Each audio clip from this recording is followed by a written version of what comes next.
So we have breaking news with Tesla stock today where we see Tesla striking a deal with Hilton Hotels. Now this news was shared with me after it came out from someone that is in the exclusive Push Your Profit private group, and let me tell you guys, this is absolutely great news. So we see here that starting in early 2024, hotel operator Hilton will install 20,000 Tesla Universal Wall Connector plugs at 2,000 of its hotel locations in the US, Canada, and Mexico. Now this is absolutely game-changing, but before we go ahead and talk about why this is game-changing, I also want to highlight the fact that Tesla also struck a deal with another big automotive partner like Honda today. This is great! Now if you guys remember, a couple of months ago on the channel, I made a joke by making a bingo card saying who's next in joining the supercharger network for Tesla and how long will it take to get a bingo. Now I honestly stopped uploading that bingo card simply just because although it's a funny joke, it just got absurdly crazy how many companies we saw joining the supercharging network. Now in the past, I've highlighted that the fundamental aspect of charging is really just a minuscule amount in the revenue for Tesla. But in the past, I've said that this is a number that's going to continue to grow, especially as we see more automakers joining the club. But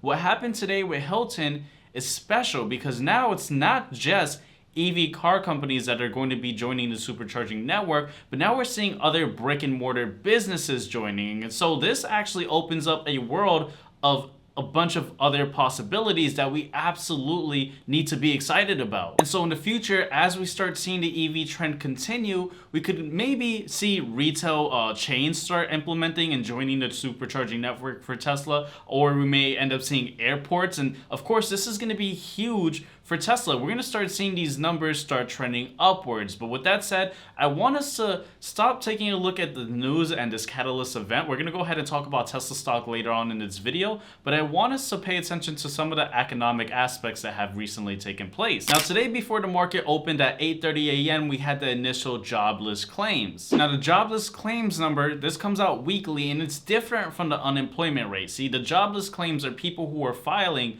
for unemployment. And today what we saw was the US jobless claims falling down to its lowest level since February. Now generally speaking, this is good for the economy. However, this is bad for equities in the sense that we know that the Federal Reserve is looking to see the labor market contract a bit further. And so by seeing this report today, well, this causes a little bit of an issue where, hey, we're seeing inflation be a little bit sticky and we're still seeing the labor market not really move too much further down. And so that could be an issue for the Federal Reserve in which they may keep rates extended at these higher levels, which again could just be bad for consumers, which would bleed into corporate profits. And this is the reason why in the early morning before the market opened, we saw a lot of selling pressure take place, not only for Tesla, but the overall S&P 500. Now I want to go ahead and hop into my laptop and talk about Tesla in further details, but before we do so, make sure to check out the comment section below and look for this pinned comment because there's going to be a link to join my free weekly market pulse insights where every single Sunday I send out an email talking about what is going on in the overall markets and what are some things that we absolutely want to pay attention to as market participants, regardless if you're trading or investing. So make sure to check out, that link in the comment section below and join because it's completely free. Alrighty, so we are officially in my laptop taking a look at Tesla stock. We see that Tesla stock did push up today. However, if you actually zoom out, we closed relatively similar to the day prior. So although we had this major sell-off and then this bounce up for today, it really is flat from the day prior. And one of the things I've highlighted earlier in the beginning of this video is the news that we got at 8:30 with the jobless claims. In fact, if we take a look at the S&P 500 index ETF SPY, we see that the moment that data came out, we also saw the market sell off, right? And this is why I highlight the importance of paying attention to economic data. I often say that you want to look at everything in confluence, right? You don't just want to look at the charts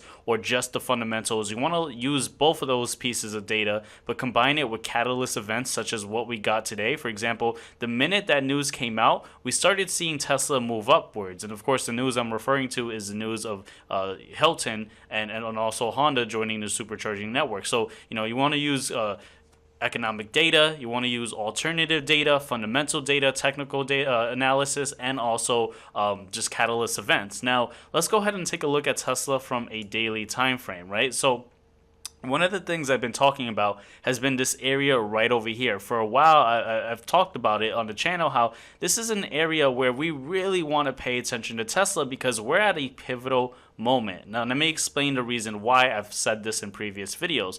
When we're looking at the volume relative to price, or the market profile or volume profile, sorry, that's volume relative to price, and that's completely different from your traditional volume relative to time. And so one of the things I've said is that, hey, there's a lot of buying and selling at exactly this price point, and this is an area we want to watch because once we break below or break above, we're at both areas where there's pockets of low volume relative to price. And when there's low volume relative to price, if there's either buying pressure or there's selling pressure at these areas, it's going to really push up the order books or really push down the order books, right? Let's go ahead and let's look at Tesla from a monthly time frame, right? Or actually, let's just do a weekly time frame and zoom out. So we see that the area where there's the most volume relative to price was around over here. And what did we see around this entire time back in 2017 all the way up to 2019? A bunch of consolidation. Why? Because there's a lot of exchanging and buying and selling at this area, which causes not a big move for Tesla. It just moved up and down for a while. And it wasn't until we broke into these new territories of low volume relative to price where we saw buying pressure push up the order books, right? And so let's go ahead and go back to a daily time frame and kind of zoom in over here, right?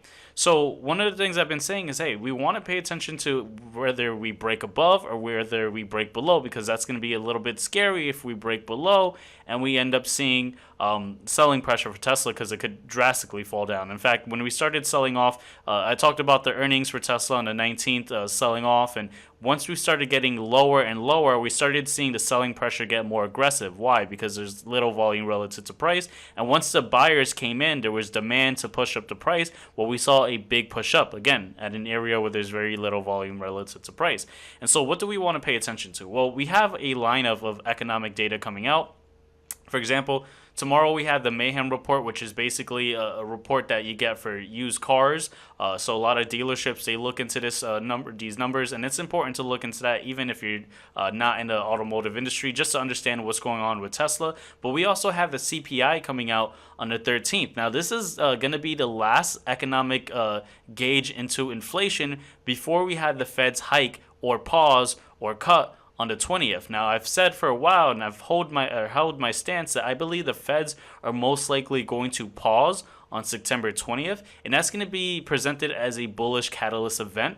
But I still worry that perhaps going forward, we could have the Feds hike. Now, I'm pretty certain that they won't, but if this data keeps coming in, that unemployment is not rising to the level that the Feds want, well, that could scare off the markets in the sense that, hey, maybe they may end up hiking. And that's why we really want to pay attention to what's going on with the labor market and also monetary policy. And I know it's very confusing because typically you don't want to see unemployment rise. That's not a good sign of an expanding economy, right? That's bad.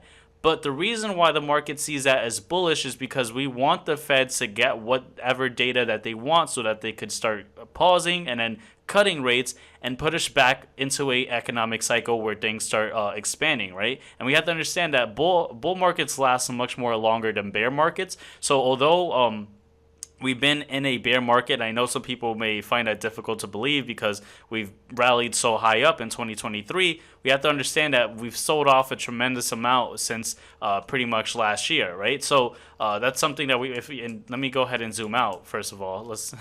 We have to look at exactly what happened in 2023. Yes, we bounced up a tremendous amount, but if you look from 2022, we sold off aggressively. So I wouldn't say we're in a bull market just yet. And one of the things I'm saying is that I believe there's going to be some short relief in the markets when we do get a pause. And of course, next month, we're also going to get the delivery numbers for Tesla. And then after that, we're going to start seeing the earnings. And that's where things are going to be much more challenging. In a separate video, I showed you guys how operating margins are contracting on a lot of the companies in the S&P 500. And that's a little bit of a concern. I've been saying that consumers are seeing a lot more stress. I mean, we're seeing oil prices or gas prices rise up again. Those are inflationary concerns. And also, we have to pay attention to the United States dollar, as those two items can push up the 10-year Treasury. And when the 10-year Treasury starts moving upwards, well, that pushes equities downwards. So I know there's a lot going on. I believe in the short term there's going to be some relief, but not enough relief to push Tesla into a new level of all-time highs. Let's go ahead and actually let's show you guys some of the technicals over here, right? Now, again, I always try to emphasize that technical analysis is a decent data point, but it's not the one-all be-all, and you can't predict the future simply by drawing squiggly lines on a chart. It's silly to have that idea, right? And one of the things you have to understand is that technical analysis, its place is really in measuring where the market's at. And one of the things we're seeing is, hey, we see this dotted line over here. We saw that Tesla sold off and we pushed up. We see that it wicked above, meaning that buyers came in right around at this level. And at the same time, we saw that it was a support previously. So this is an area that we want to watch out as well. If Tesla continues, or as it's consolidating, if it ends up falling down, well, that's a level that we want to be concerned with, because if it breaks below 240, well, then we could see more selling with Tesla, and that's going to be a little bit of a worry, especially if you're trading Tesla in the short term, although you could profit off shorting or getting puts on Tesla. And we'll talk about, investing in Tesla in the long term and also trading, as I do both.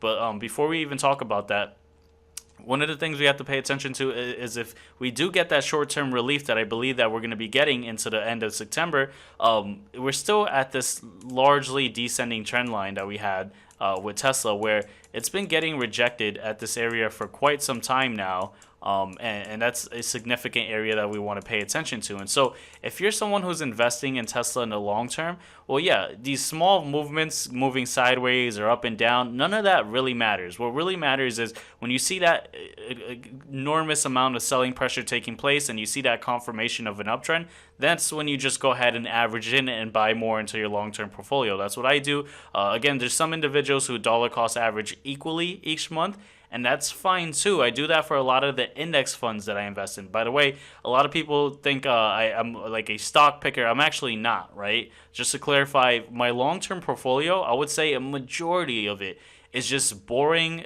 ETFs and indexes, right? Boring ETF. I don't have that many individual stocks, but one of them is Tesla, as I'm very bullish on Tesla in the long term. And one of the things we have to understand is even though Tesla in the future may lose market share in the EV space, they're still positioned to do so much more better than a lot of its competitors. I mean, just not even in the EV space, but just even the legacy automakers. I mean, they're so far above. And one of the things we're seeing is that we're most likely going to continue seeing more businesses join into the supercharging network, and that's going to boost the bottom line for Tesla. Although it is a small minuscule amount, I believe it's going to continue to grow. And then of course most of the high price levels for Tesla, those predictions are based off FSD. And if you guys saw that live stream with Tesla or Elon Musk on X.com, then you guys know that FSD is doing significant improvements, and that's something that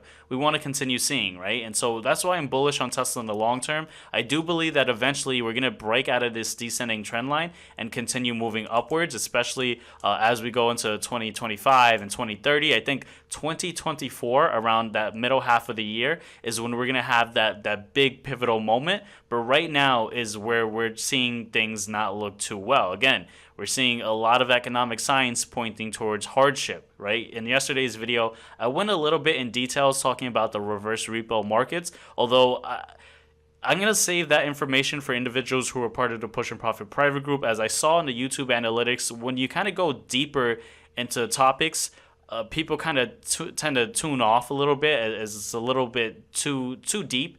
And so that's why I try to keep it very simple on YouTube. I don't try to overload you guys with data, although sometimes it may seem like that. So if you guys want to get more information of what's going on in the overall economy and in the stock market and in the bond market and etc., you're going to want to check out the links in the description below. But with that said, I want to ask, what are your thoughts for Tesla as we go into September? Historically, September is a very volatile month, and we're seeing that, these big swings up and then down and then up, and then a day where we kind of just moved sideways, and then a day where we sold off in the pre-market and moved up. I mean, it's not just one general direction. It's pretty much a choppy market. I mean, let's look at SPY and let's look at the last 2 days. Look at this choppiness where things are just moving sideways. We ended up closing lower than the day before. The day before, there was actually some selling pressure. I believe I covered the reason why we saw a lot of selling in the overall market in yesterday's video, or perhaps the day before. I mean, there's so much news and data coming out, it's hard to keep track when exactly I talked about something. But again, let me know in the comment section below, what are your thoughts on Tesla, not only in the short term, but also in the long term as well, if you're a long-term investor. Like I said, I like to trade Tesla in the short term with my short-term trading account, but I also have a long-term portfolio where I have exposure to Tesla. But with that said, I'm going to keep this video very short, sweet, and concise, and I'll see you guys on this next video right over here. Take care, guys.